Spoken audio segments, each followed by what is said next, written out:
Alright, so I had to make some modifications on it.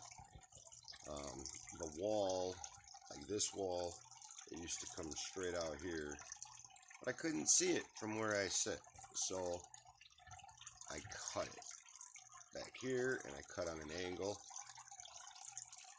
and I think it turned out pretty decent. It's all waterproof. There's a, you can almost see, there's a Metalla pond filter pad under there. So I'm hoping this will help with the filtration of it. Should help with a lot of biological and mechanical filtration.